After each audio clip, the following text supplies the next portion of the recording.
Yeah, Ivy. James? Yep. Adam? Hi there. All ready to go?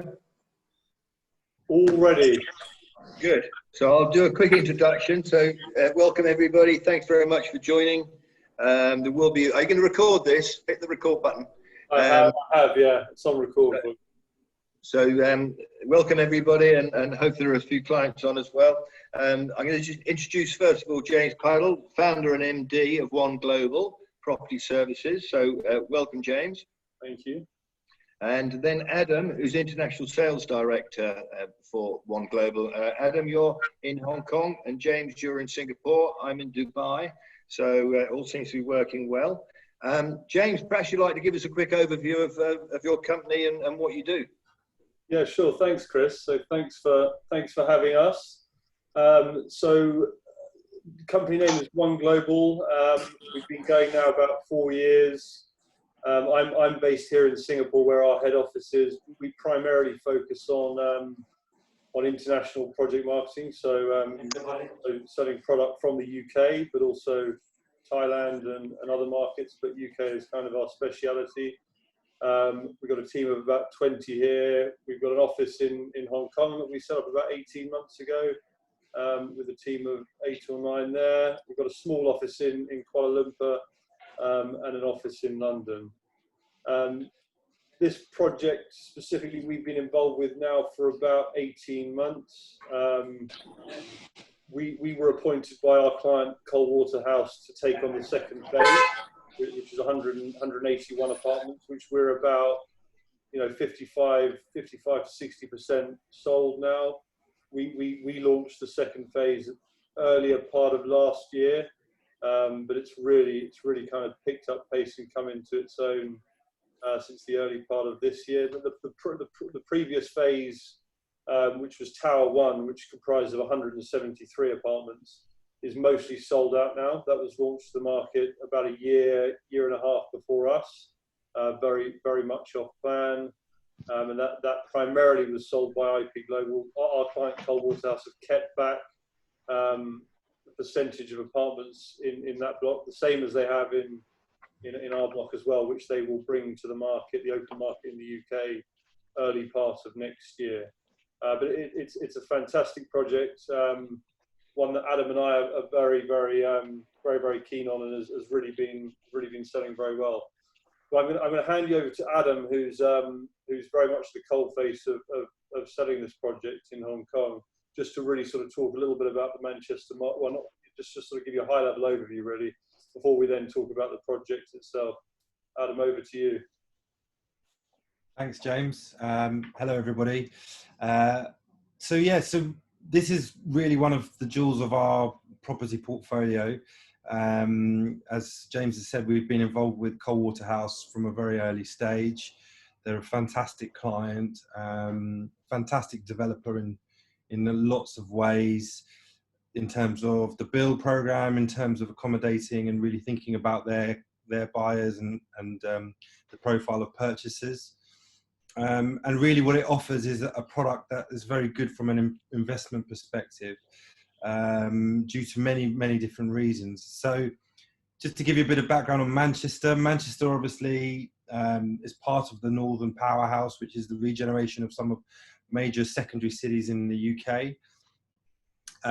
Manchester has obviously had a bit of a renaissance over the last 5 years, with a lot of projects coming into the marketplace, with varying price points and varying degrees of success.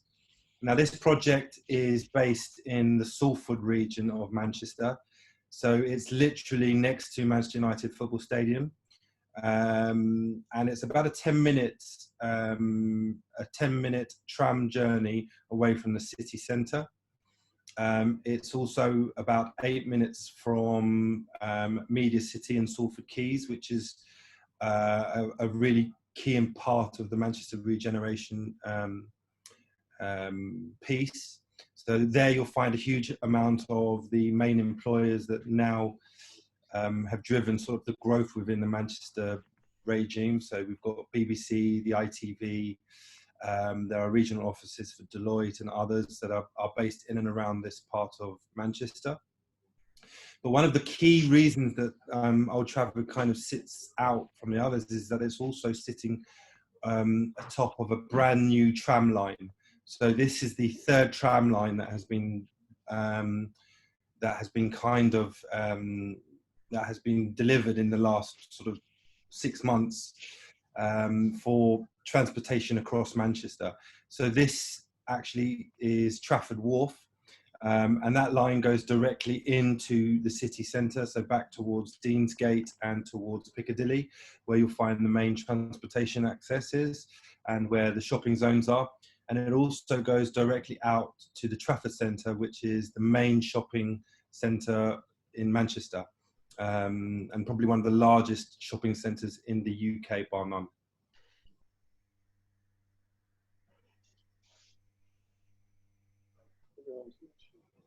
A lot of universities there, Adam. Yeah, we have. From a tenant perspective, would that be something you'd be aiming at for teachers and lecturers and the professional staff there? Is that would be something that you'd be aiming for renting out? From a tenant profile, there's a lot of varying.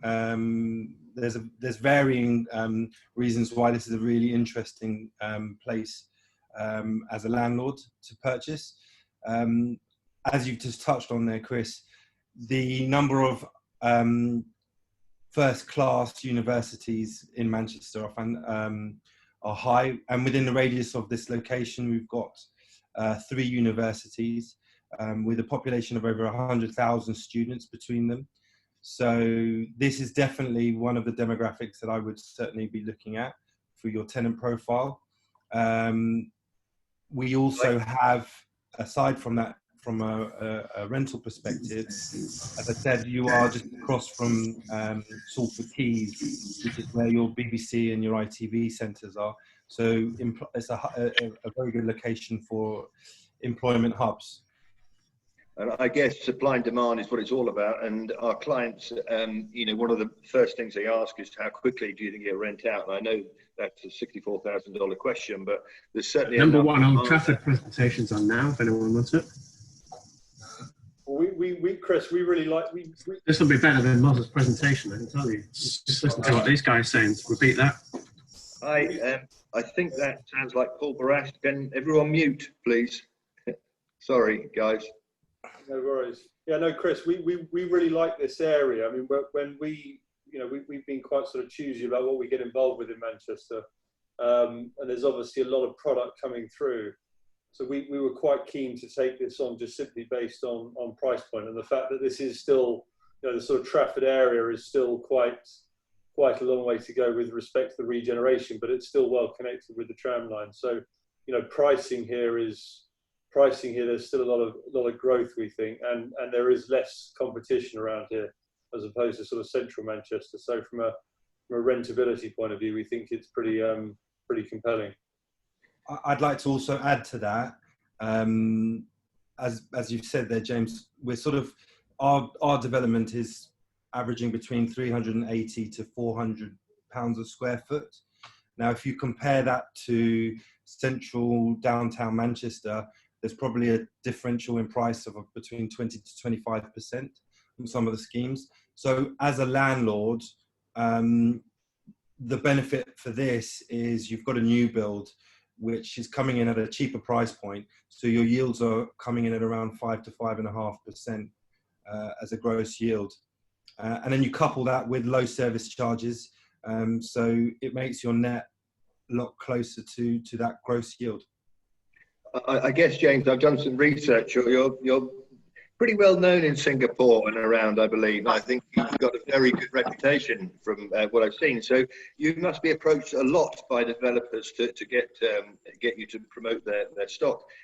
What in particular drove you this way? Well, yeah, no, well, thank you, Chris. That's nice to hear. I mean, well, look, it really, we sort of studied the market. I mean, well, let's go back a stage. I set up my business out here about 4 years ago, and very much was focused on the London market before then. So, we obviously came out here and saw where the demand was for investors buying into the UK. We spent quite a lot of time studying the regional markets, which I have to confess I didn't know particularly well there in terms of pricing and and what was going on, sort of minutiae, both Birmingham and Manchester. But Adam and I looked at this for about a year, and yes, you're right, we get approached quite a lot to take on people's product, but it really came down to where this was in the process. IP Global had sold the first phase, and our client Coldwater House was very receptive to keeping the pricing, not much higher, really, fairly consistent with what they sold the first phase at. So from our point of view, it's quite important for us when we're selling to our investors. We're in it for the long term. We don't want to just be selling stuff that's overpriced and then is difficult for them to rent out. Now we can't control the other fundamental, the other factors in the market in terms of what's going on, but we like to think that's pretty important as opposed to selling sort of what we consider as quite highly priced. So we felt that location-wise, this sat very well. Average price is price per square foot, and we felt like our investors could make some money out of it. Yeah, I agree, and Manchester's obviously been popular, but as far as Holden's concerned, we don't have much in Manchester, and we've been very selective. We do our MDD as well. Obviously, as you know, we've got quite a bit in Birmingham and Leeds, Liverpool, but Manchester is one that people keep asking about. I mean, I'm a Liverpool supporter, but I've got to ask, when it comes to Manchester United supporters, is that a draw for them? Are other people out there that would actually buy one so they can go and stay there for the home matches, or is that a little bit? I'll answer that question because we had a buyer. We had a buyer out here in Hong Kong who said they would only buy their unit if the developer gave them a ticket to go and see Manchester United play the following season. So it was a conditional offer of that happening. Now, the developer was stressed to us that they're not affiliated to Man United, but they were accommodating and managed to get a ticket. So we managed to get a buyer a ticket for their apartment. So can we take as read that you can do that for all of our buyers as well, then, Adam? I'm not quite. Yeah, I was just about to say, you've got to be careful what you say there, Adam. Well, I'm thinking season ticket. Well, yeah. Well, I can categorically say no on a season ticket. Yeah. But you maybe get a match against Wolves or something. Potentially. Yeah. Oh, well, I mean, I think people who have got Manchester United supporters, then surely, if they're in an investment mood, then it's another draw. How far away is the City Ground? And it's not the main road anymore, but how far away is the City Ground? Well, the City Ground is the other side of Manchester, so it's probably about 20 minutes away. And this part of Manchester is all red. So that is a bit of a dirty word, the Manchester City, in that respects. But there is definitely, a huge draw to Manchester because of the football clubs, because they are global brands, and that does have a pull and an effect. And in fact, we will send you after this a video that kind of highlights a little bit the history of Manchester that was curated by Coldwater House, and that touches on the effect of the football clubs and what they've done in terms of really promoting the cosmopolitan nature of what Manchester has become. Yeah, it's great. I see you've got the illustration there, the visual of the thing. What about nightlife, cafes, that sort of thing? Is that in a good area? Well, so again, I mean, the good thing about Manchester is it's relatively a small city in the sense that you can get across the city in a relatively short period of time. And because they've got the tramways, which run very frequently, you can get into the heart of the downtown district where the restaurants and the bars are within 10 minutes. And that's without taking a taxi. Of course, you can also then, if you stop here, James, across the water here, you've got the beginning of Salford Quays and Media City, and that in itself is a hub of restaurants and bars. It doesn't have per se the nightclubs, but it has the bars and the restaurants that add to what you have in the city centre. So yeah, you're certainly not going to feel like you're in an island site with nothing on there. And in fact, there is a retail site on the Old Trafford development, which I think they're looking at making a cafeteria. So there should be a cafe on site within the development. Okay. Yeah, that's correct. Yeah, and I mean the tram line itself was another reason that we were quite interested in this when we first looked at it. What the tram line wasn't in existence then, but it opened up earlier this year, and it just really connects it a lot better from I think you can see if James, if you just point your marker over this picture, you can actually see the tramway down there to your down right in front there. And if you look to the left of the picture, the station is literally about less than 100 yards from the site of the project. Yeah. So, as I said, this is the brand new station. That gives you growth in terms of capital appreciation. That gives you the accessibility that wasn't there before for this particular part of Manchester. Whilst you've got that screen up there and you've got your pointer going, James, so the building is obviously there with the brick and the white in the middle. Can you talk us a little bit through aspects and what is available, or is that coming on another slide? No, we could go through that. I mean, Adam's. I was going to put Adam into bat on this one actually, because Adam's sort of intricately involved with sales, so he's got a much better idea as to what his preference of units is. This side here, of course, with the water facing has sold very well, hasn't it? Yeah. But we've tried to release the development. I mean, just in terms of release strategy, we've tried to be quite prudent with how we've done it, rather than selling specific units, all of one type of unit. We've tried to keep different releases. So, and I think we've done that quite well so far. But Adam, what's your preference really in terms of? Well, certainly if we're looking at the trends, then definitely, as you touched on there, James, the ones that have the water views have been the preference. So the makeup of the building, I think we've got a floor plate in this presentation that you can see from. Yeah, I'll go down to that if you want, but we'll give you. We'll go down to it. In fact, just before you do that, this is just if we stick on this picture here, this will give you a bit of an idea. So the orange line is the new tram line, which opened in March of this year, or April. It was slightly delayed because of COVID, but now it's open and operational. The blue and the yellow line are existing tram lines that work across from Anchorage Gate and from Media City into the city centre. And the city centre is kind of to the west of you, so you can see some of the cluster of towers going back. So just to give you an idea, that's about a 10-minute journey from where we are. And what you can see in front is Media City, which is what I discussed with you, is a work hub, tech hub, and it's also where you'll find the restaurants and bars within this local vicinity. So that kind of gives you a bit of an understanding as to the local immediate vicinity.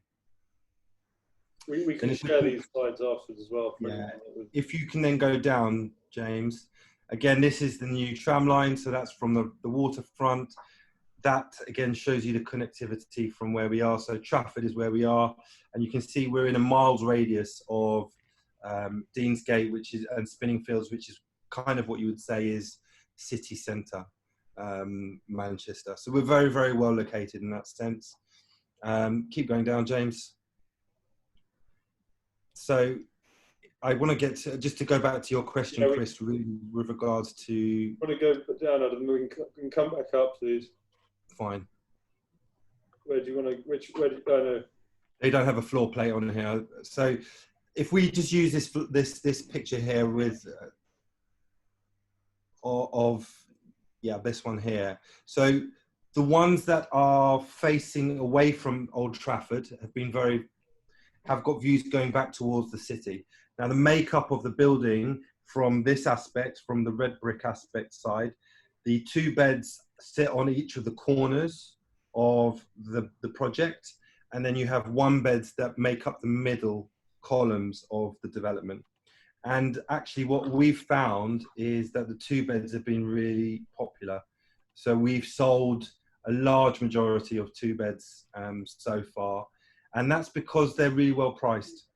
So they come in at good value, and from a tenant profile, a lot of buy-to-let investors have been looking at this and saying that the yields on the 2 beds stack up very, very well. So we've done well from that respect. This is actually a proper photograph, is it?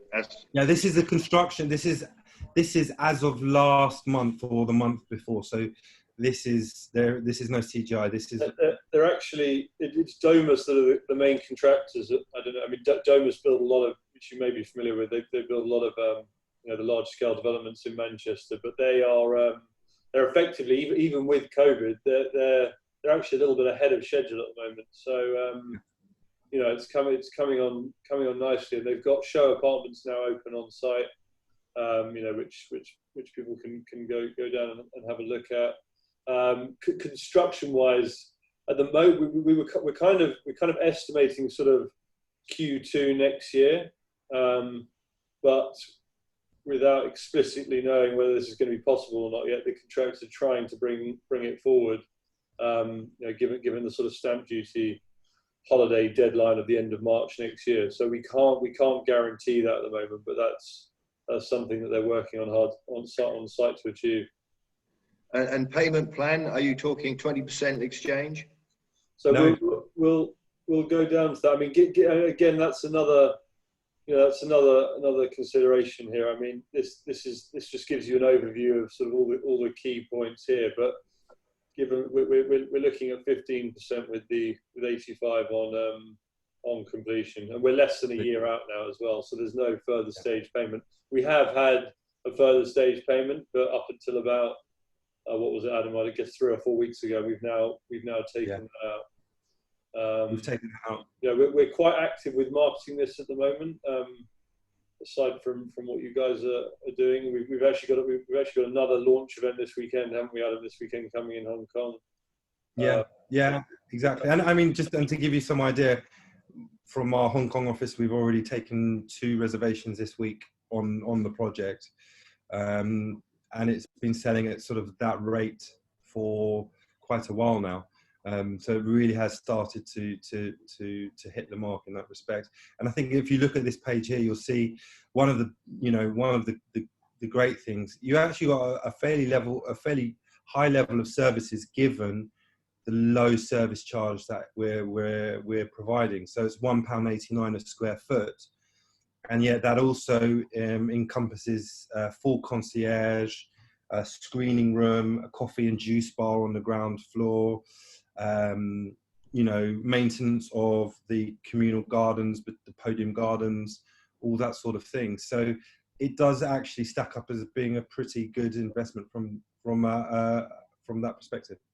Yeah, and you can see there, I mean, average price per square foot, 378. That's based across this second phase. Yeah. Now, I mean, the first phase, bear in mind, which was sold a few years ago, was a little bit under that, but still I think it was 360 something. So that was quite important for us when we got involved with it, because we wanted, it's quite compelling and positive to know that our client wasn't wanting to push the prices too much. It just made our job easier, but also it's just better for our investors that are buying into it. And letting and management, do you have a company? Well, I mean, as you know, Chris, I mean, we coincidentally we do a lot with Complete RPI, which I know you guys work with, and we have over the years. I mean, our business, we don't have lettings and management under One Global in the UK. Maybe in the future that's the intention, but we like to just work with a number of strategic partners. So we work very closely in London with a company called Life Residential, who we actually co-share office with in Hong Kong and Singapore. And then regional, whether it be Birmingham or Manchester, we've got a couple of partners, but Complete RPI are our sort of preference, really, because they provide. Yeah, we know Rupert, and Rupert has been on with Chris Frame as well, when we've been talking about buying through an offshore company or a limited liability company. So yeah, we do know Rupert. And the other one that people ask is furniture. Would they be doing the same? Yeah, again. So I think I haven't shared it with you yet, but there's a company called Loft that have I don't know whether you're familiar with them, but they've done the show apartments here and they've put together a furniture pack. But there are other companies that we can recommend, but they do a pretty good job. So if I haven't shared that with you already, I'll do that after this call, along with the video that Adam mentioned, because it's definitely worth. If you haven't seen it, it's worth you guys checking it out because it's very good and a useful tool.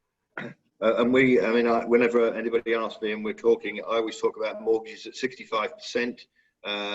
Would you concur with that? Yeah, I think that's yeah, that sounds about right. Yeah. I think especially if it's a buy to let, you probably want to be looking at 65% to make it viable.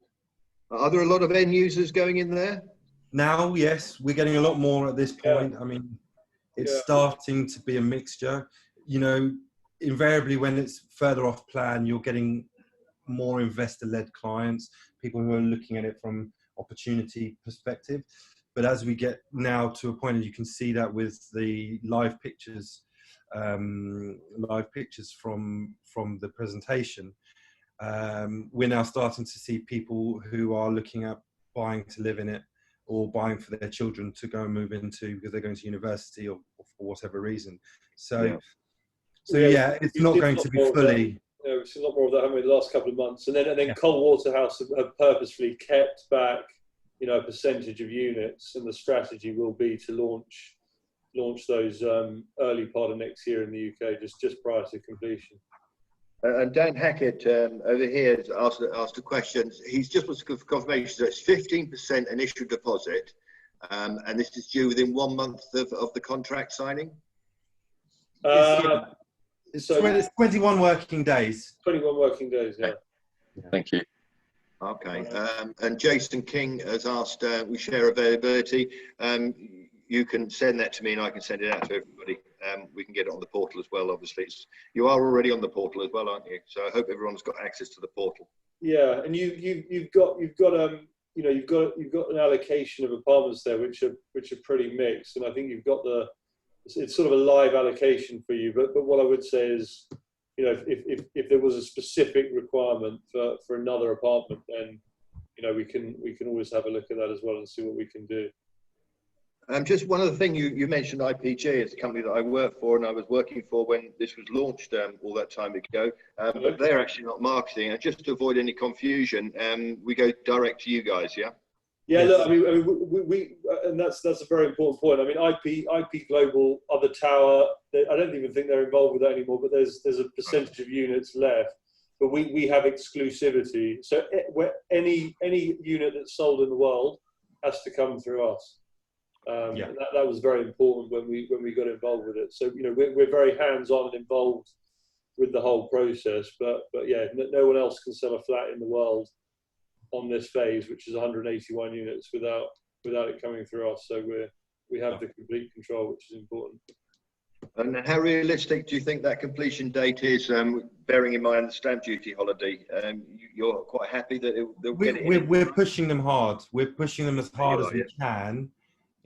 But I mean, and Domus, as James has said quite rightly, they're ahead of schedule. But it's so when you've got that number of completions, it's quite hard to say that we can get it in within that period of time. Yeah, because it falls kind of at the moment as things stand. It falls kind of April, May. So there's a lot of work going on behind the scenes to try and bring that forward. And again, this is something that's not completely clear yet, but one of the discussions going on is, and it all comes down to getting the warranties and things. But if they were very, very close to the end of that deadline but couldn't quite make it, then as long as they can get the warranties and things so that people can get mortgages, then it could be a case whereby, you know, a legal completion takes place in order to facilitate that. But you wouldn't be able to. There'd just have to be something in the contract that says that you couldn't move into the apartment, but you can complete on it to benefit from the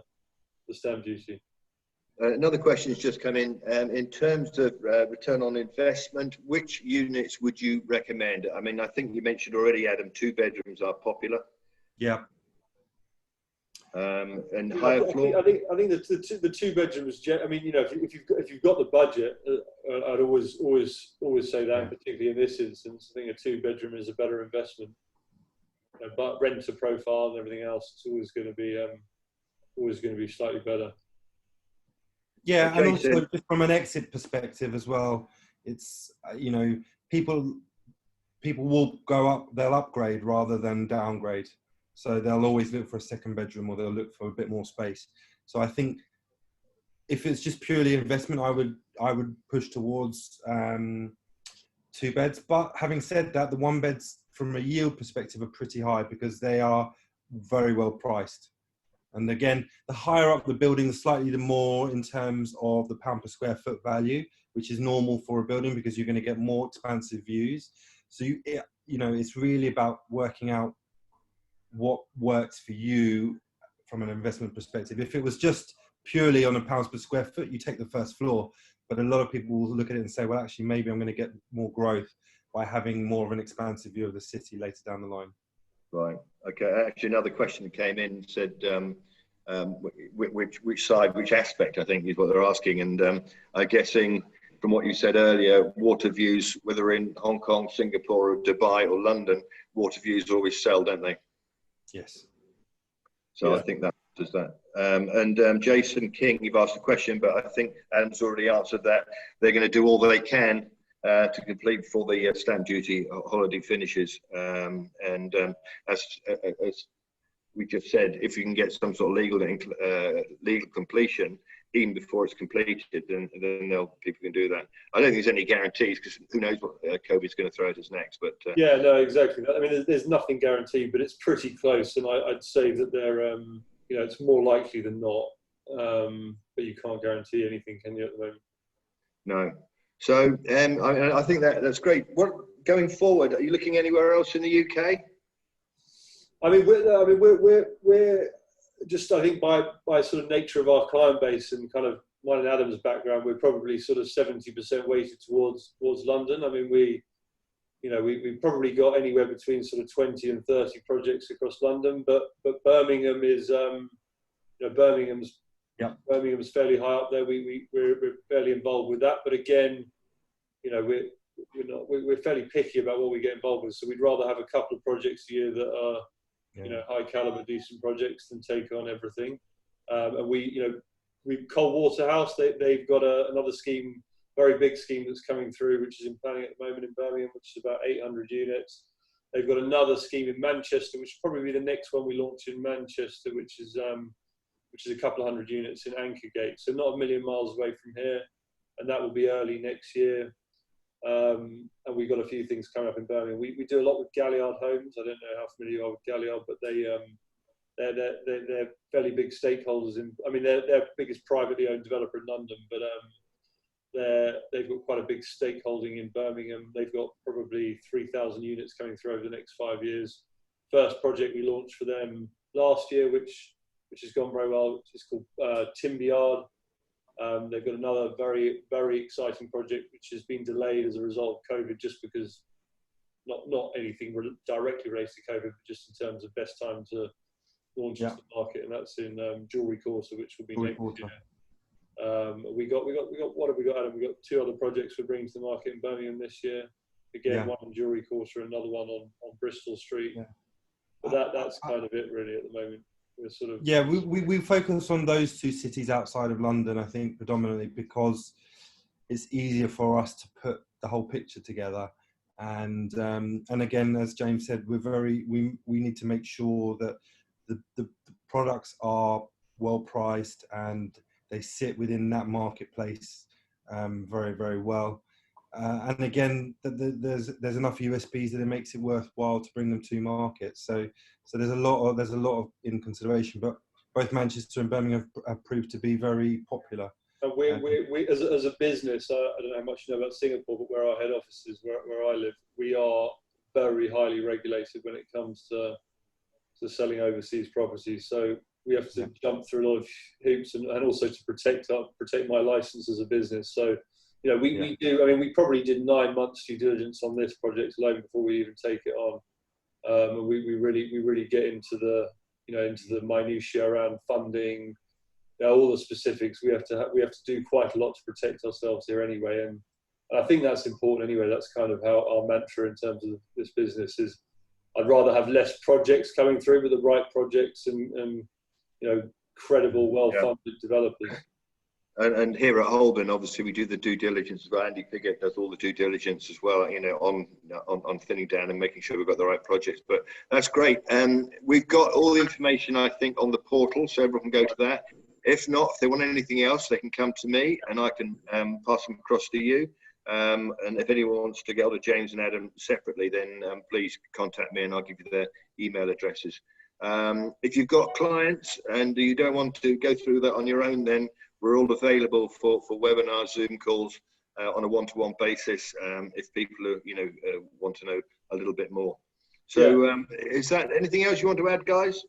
No, I think that's it. I'll share with you, Chris, the presentation, the video, as Adam said, and the furniture pack details, and then anything else you guys need from us, just let us know. Thank you, James. Thanks, Adam. Thank you. It's It's a good to meet you all. Nice Thanks to- very much. And best of luck. All the best to you. Thanks everybody for jumping on. And as I say, the recording will be there. One anything else for your clients. And if you are a client and you're interested, let us know. Somebody's actually asked if they've got a client that wants to buy more than one, is there a deal to be done? I'm sure there's always a deal to be done. Okay. You We might can have say a that. chat offline. As well as a ticket to any match they want at Manchester United. I got it. All right. Thanks, guys. Exactly. All right, guys. All right, Cheers. thank Thank you. you very much. Cheers. Bye. Take care. Bye. Bye. Bye. Hi, Raj.